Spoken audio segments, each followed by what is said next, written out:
fox, a bird, a bunny, and a toad fly into space and kill everyone. That's not the setup for a joke, that's just Star Fox.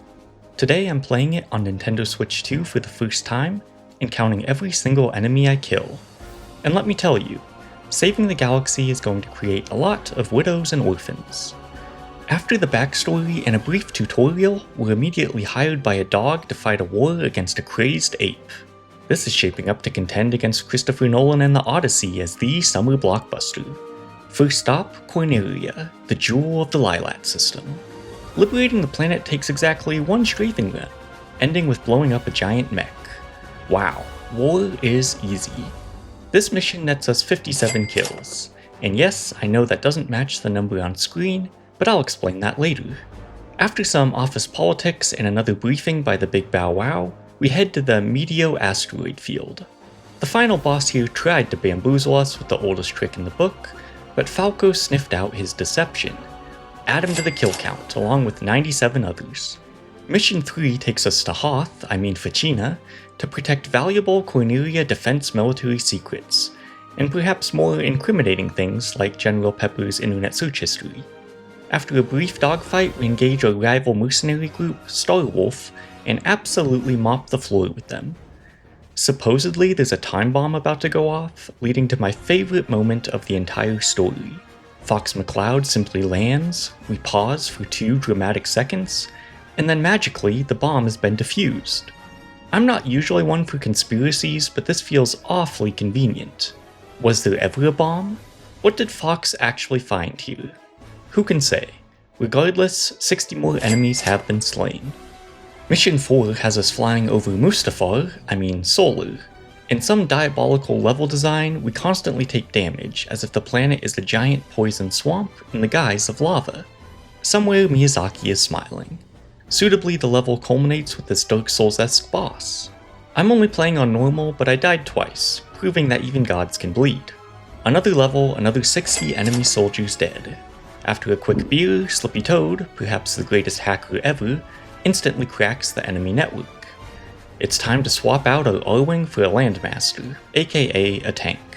Chasing down a train is a cool idea for a mission, and I once again proved my skill as a gamer and died twice. Also, it took me until this boss to realize the importance of yellow paint. Aloy would love this game.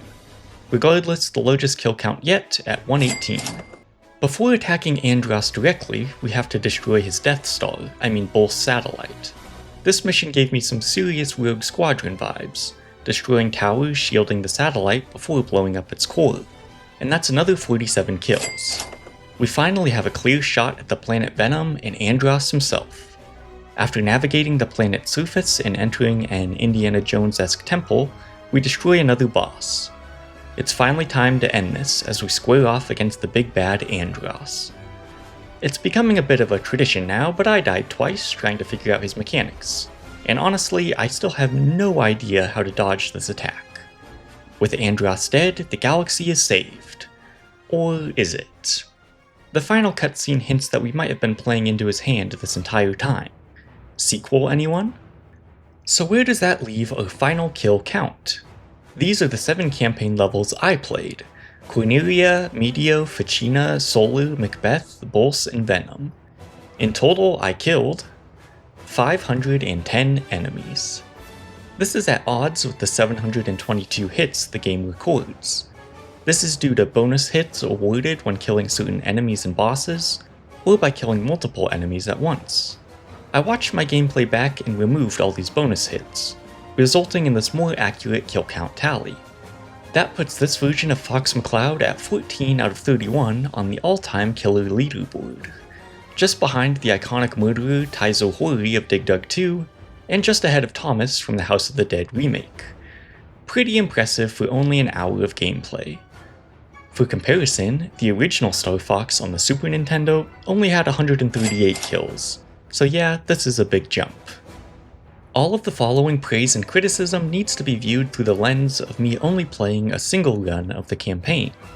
As a kid, I loved Star Fox Assault, and I've played the original on NSO, but I had no experience with 64 in any of its iterations.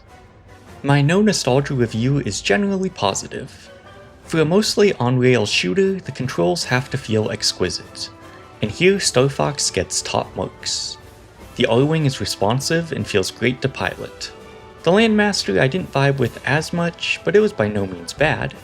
Along with this, the music and visuals are fantastic.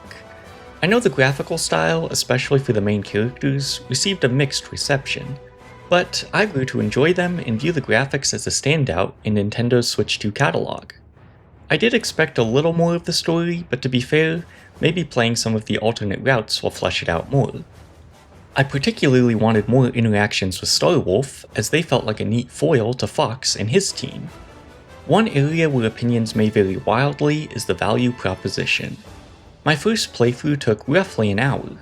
I know Star Fox is built on the idea of replaying the campaign and finding the alternate routes. I intend to do that, and I appreciate that the game more or less tells you how to find them in the challenge mode. There's also multiplayer, which I'm keen to dabble in.